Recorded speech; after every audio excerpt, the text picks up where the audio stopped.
Bueno, pues pasamos ahora ya perfilando el final de esta sesión de 2 días del seminario Pensar la Técnica, con un espacio que decidimos darle a seguir pensando con un muy querido maestro, amigo, colega, que es Raimundo Mir, in memoriam.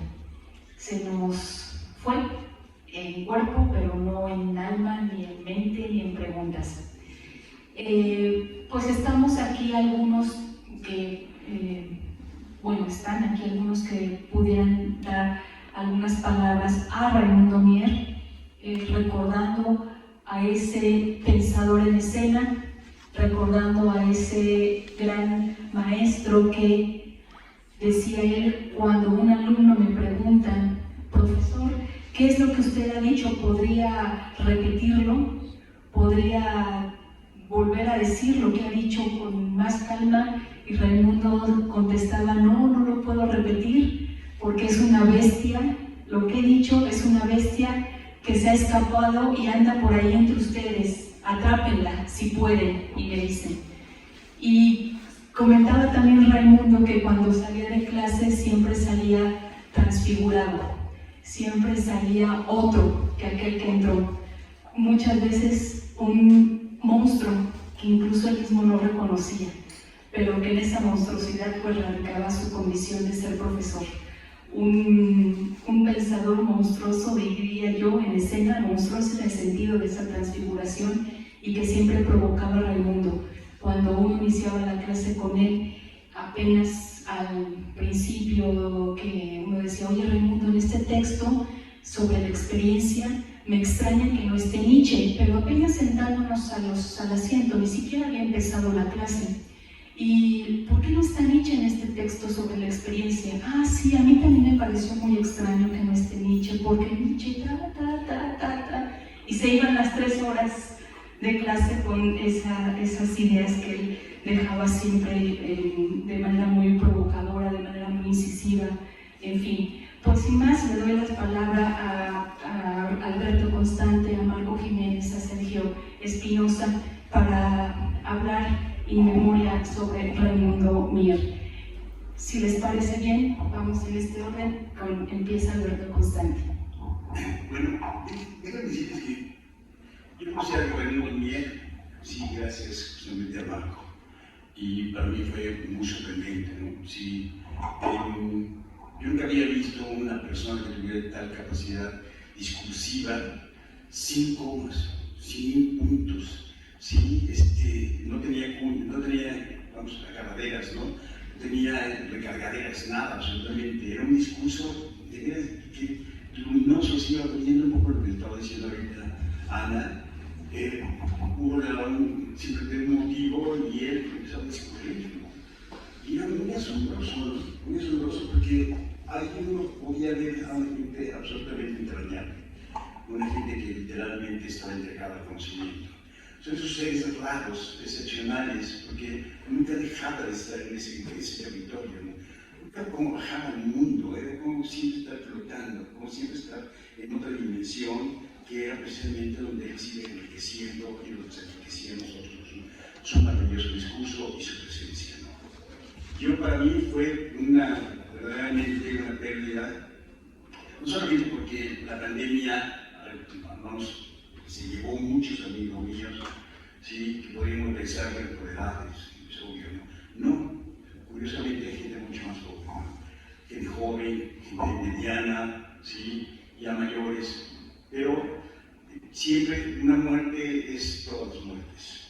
Una muerte repite ese suceso malo que es el no volver a ver, el no volverlo a tocar, el no volver a reírnos con él, a estar sorprendidos, a vernos, a cambiar miradas. Eso es lo que un poco yo le trataba de decir hace un rato, ¿no? Es decir, ¿qué es lo que sucede en las redes sociales? Pues se pierde todo eso. Es como esa forma entrañable en la que yo me comprometo, sí, cariñosamente con el otro, y el otro se entrega a mí. Esas entregas mutuas que nos hacemos, que nos prometemos, simplemente nada más como una conversación. Es como una oración construida justamente entre dos. Eso es lo que se pierde. eso es lo que se deja ahí. Se queda un hueco, un hoyo, ¿sí? Algo que no se cubre.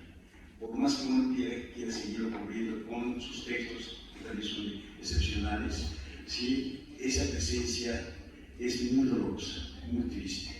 Y yo quisiera desde aquí pensar como Heráclito, ¿sí? Sí, todos somos uno, este mundo empezó para todos, decía Heráclito, no ha sido creado por ninguno de los dioses y los hombres, sino que ha sido ese y será un fuego eternamente viviente que se enciende y se apaga según medidas. Ahí va a estar Raimundo, ahí ha de estar, y ahí me voy a encontrar con el mundo. Gracias.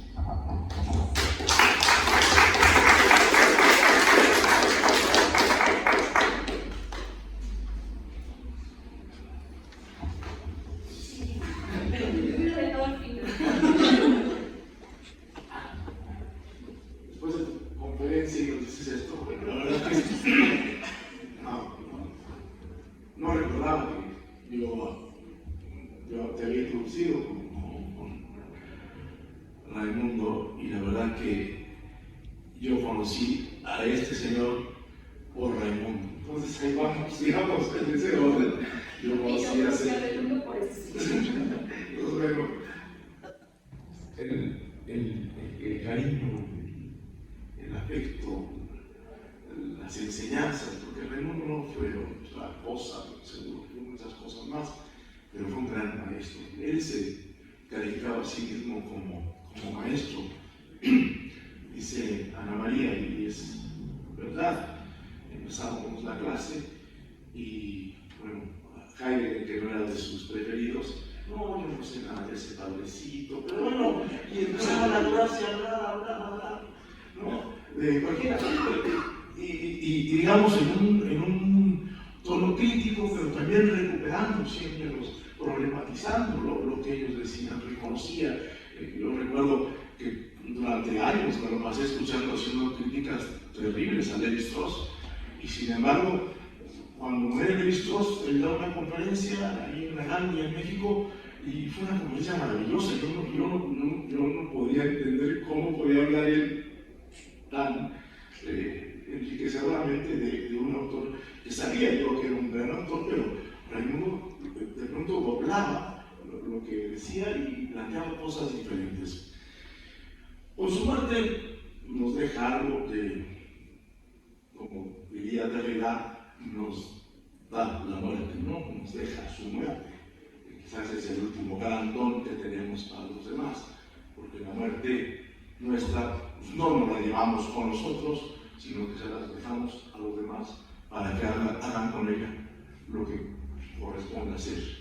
Raimundo nos dejó su muerte y finalmente, pues aquí estamos en un homenaje en un sentido, porque bueno, era una gente también, aparte, digamos, de su condición de maestro, era muy generoso, muy noble, siempre dispuesto a escuchar.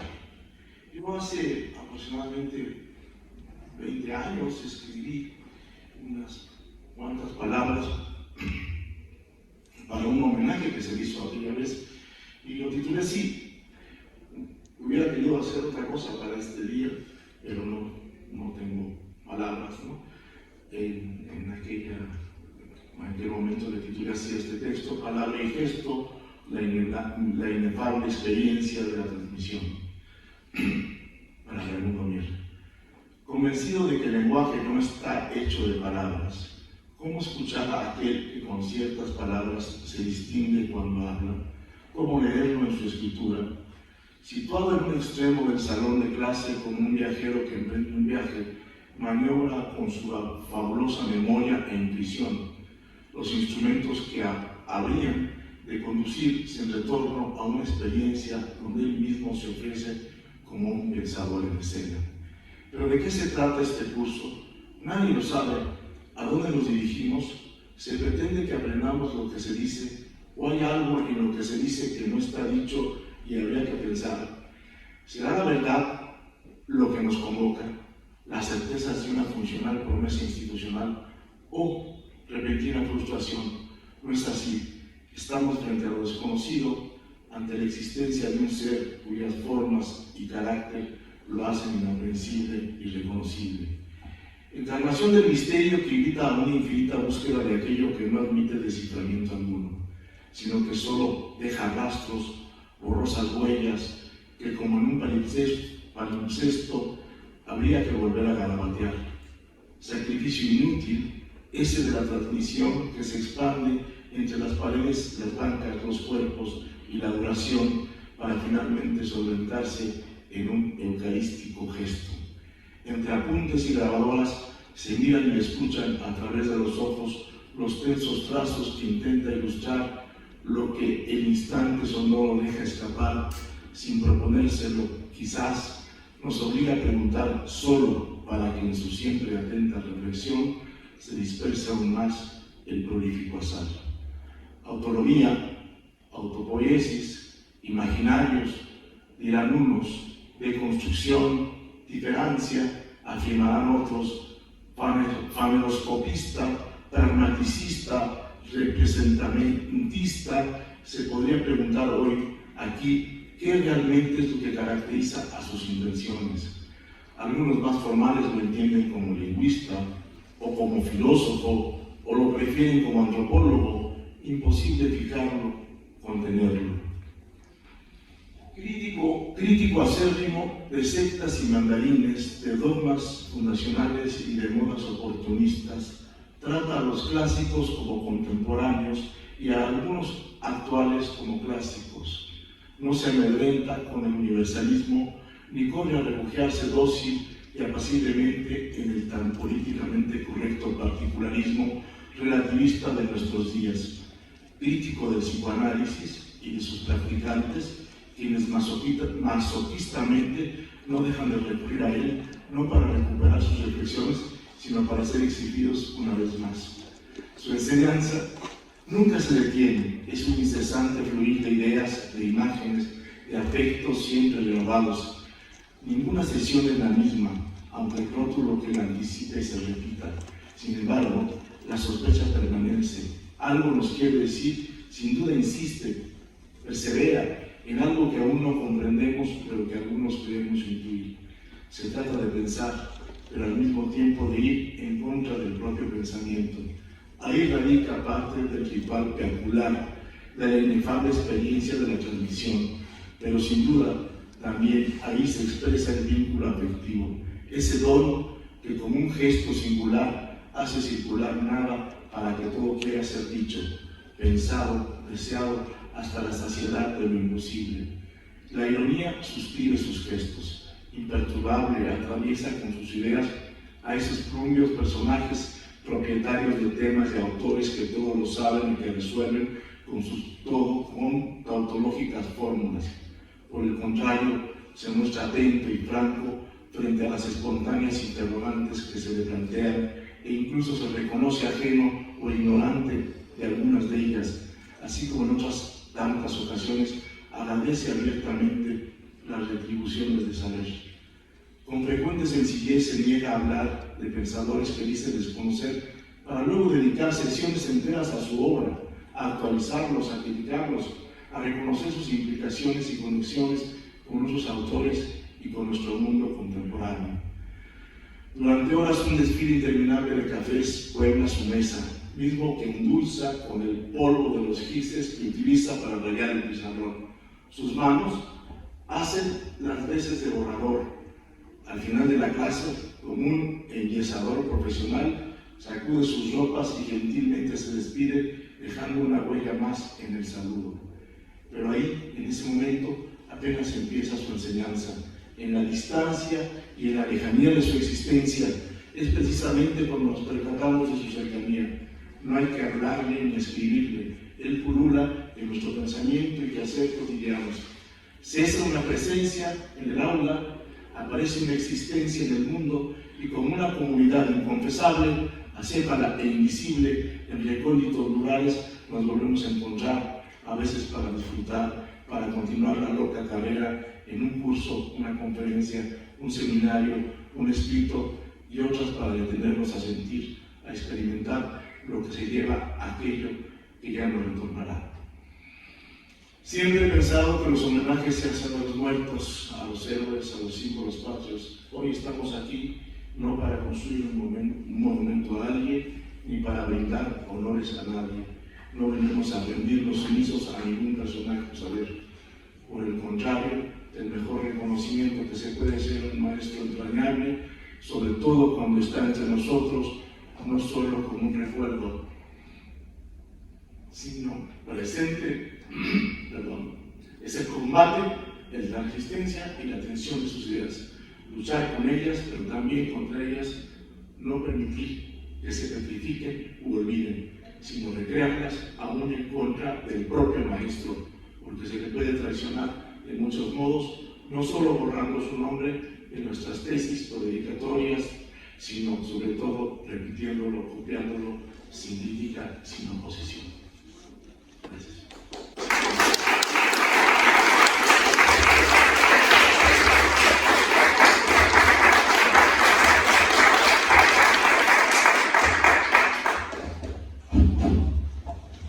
Bueno, es muy emotivo el momento, ¿no? Yo a Raimundo lo conocí como en 1640. Se necesitó. Hace mucho, habrá sido en el 80, antes, 70. Me lo presentó un amigo, también muy querido, entrañable, sigue vivo por desgracia, no. Es muy buena gente, estuvo muy enfermo y se salvó de cáncer. Jorge Juárez es el que me lo presentó un día, fuimos a comer y me dijo, te voy a presentar a Jorge Juárez, sí me dio clase, Raimundo no, nunca, pero más bien era pues el amigo de Jorge y me lo presentó, me dijo, tú tienes que conocer a Raimundo, que es un tipazo, es especialista en Derrida, habló muy bien de él, ¿no? Sí lo conocía muy bien, Jorge Juárez. Estuvimos comiendo ahí en Coyoacán, pues todas las palabras que han utilizado hasta ahorita sí se quedan cortas, ¿no? Porque era un tipo entrañable, ustedes lo conocieron, estuvo en México, en octubre fue, en octubre, ¿no? En mayo. Ajá. Estuve allí, dio su conferencia, lo recordarán algunos, y bueno, era un tipazo, ¿no? Era impresionante. A mí no me dio clase, pero yo lo invité a Zacatecas, fue como 10 veces, una de ellas, conocí a Marco precisamente, fueron a mi casa, estuvimos hablando de música, porque además Raimundo tocaba el sax y era un conocedor impresionante del jazz, ¿no? y en general de la música, era un melómano también. Y pues eso, ¿no? de una bonomía, de una generosidad a toda prueba, ¿no? Un tipo sin un pelo, pues sí se quedó calvo, no como Nelson, pero sí se quedó completamente, no tenía un pelo de pedante, ¿no? Era un tipo así, totalmente entregado, como dice Alberto, al conocimiento, ¿no? Y leía todo, de todo, era un tipo que no era lo contrario de un especialista, así aburrido, y realmente a mí me impresionó, desde la primera vez que fue a Zacatecas y que habló a de una clase a los alumnos, utilizaba tarjetas, ponía una frase y podía hablar 3-4 horas así, sin interrupciones, sin cansar. Además es una cosa impresionante, ¿no? Porque era así toda la coherencia, un discurso como si hubiera sido escrito, mejor, si hubiera sido escrito, o sea, la capacidad retórica de Raimundo era algo asombroso. Y sobre todo que brincaba, ¿no? De un lugar a otro, así que no sentías las transiciones, no había violencia, ¿no? en el discurso, y le preguntabas algo y te daba la respuesta más precisa, la respuesta más apropiada, ¿no? Él sí tenía es un don, ¿no? era una generosidad impresionante, ¿no? Y excelente persona, ¿no? Excelente amigo, un tipo cuando yo se los presenté a los, porque fue una de las ocasiones, no fue la primera, una de las veces que fue a Zacatecas, se titulaban, era la graduación, porque dio cursos y conferencias en filosofía y en antropología. Tenía esa movilidad, ¿no? De que había estudiado antropología, conoció personalmente a Lévi-Strauss, era un tipo, y también sabía, no sé, nunca me pude aprender la sucesión, ¿no? Porque era lingüista, era antropólogo y era filósofo. Eran las tres profesiones diferentes. O sea, la licenciatura no sé qué. Fue ingeniero químico, estudió Primero. química primero. La licenciatura es en química. ¿Licenciatura? En ingeniería química. Estudió ingeniería química. Pobre. No, pues sí, o sea, no tenía ningún problema de lo que cargamos todos los maestros, ¿no? Una cuestión académica, sí, de que tienes que saber todo de esta cosa. No, él sabía todo de todo y con una gran generosidad. Jamás te hacía sentir menos, ¿no? Siempre te invitaba así. Siempre te veía como una persona como él, así de abierta, espontánea. Entonces, la vez que les iba a contar es que yo lo presenté en antropología a los alumnos que egresaron de la licenciatura, fue su graduación, y después de que leí su currículum, ya lo presenté, dijo, no, pero lo que les dio mucha risa y que muchos de ustedes lo oyeron ahí en México fue que, sí, pero tú dijiste muchas cosas de mí, pero se te olvidó lo principal, que soy soltero y en edad de envejecer, a los 60 años. Bueno, él lo dijo, él mismo lo dijo, eso que yo lo mencioné en México, ¿no? En CESU, ¿cómo era? ISUE. Entonces, bueno, pues un tipazo, no escribía mucho, bueno, yo leí poco de lo que él decía, de lo que él escribió, es comparado con su oralidad, con la capacidad que tenía de decir, de construir un discurso sobre la marcha.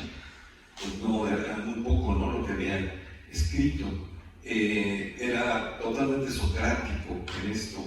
Incluso se parecía un poco a Sócrates, porque, o sea, era un tipo así, ustedes lo conocieron, ¿no? Que tenía así las cejas muy pronunciadas y peludas, ¿no? Entonces, parecía un sátiro. Le gustaban mucho a las niñas, ¿no? Sí, tenía un carácter así como animal, ¿no? Cuando estaban diciendo que era un monstruo, pues sí, era un poco así, ¿no? Como una fuerza de la naturaleza, ¿no? Eso no que era el mundo, me está sacando una lagrimita aquí también. Bueno, lo que han dicho anteriormente todos ustedes, pues ha sido devastador, ¿no? Incluso me siento hasta abusivo de tener que hablarles, ¿no? de él, porque sí nos da la muerte, pero uno no sabe qué hacer con ella. Realmente no podemos, no podemos con la muerte. Y sin embargo, no reconocerla, decir que está en el cielo, quién sabe dónde, me parece una falta de respeto a él y a todos nosotros. No, ya no está con nosotros. Punto. No hay nada que decir. Recordarlo. Cuando murió mi padre, le dije a mi hijo, a Santiago, al más grande, le dije, oye, se murió tu abuelo. Y él estaba en el extranjero y dijo, bueno, pero no ha muerto porque yo lo tengo en mi corazón. O sea, no es necesario ningún rito, no es necesario nada más que llevarlo, tenerlo, alojarlo, ¿no? En la mente, en el recuerdo, en el chiste, en las partes curiosas. Uno siempre se está acordando, ¿no? De los padres, de los abuelos y de los amigos, ¿no? Que es muy difícil que alguien pueda transmitir, ¿no? lo que sintió en el momento en que un amigo desaparece, ¿no? Lo que se siente pues, es intransmisible. Pero sí se puede ser muy agradecido, ¿no? Yo estoy, y con eso terminaría, estoy sumamente agradecido por haber conocido a una persona como Raimundo.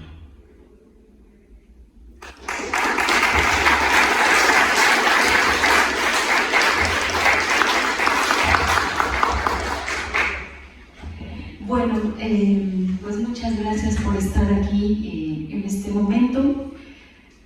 Va por Raimundo nuestro corazón, nuestra carne, nuestra sangre, nuestra piel.